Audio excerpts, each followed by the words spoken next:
சட்டியிலே குத்தி வச்ச அரிசியிலே பொங்கி வரும் பொங்கல் வேணும்மா.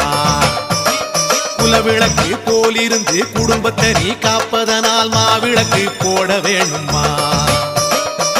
காட்டுக்குள்ள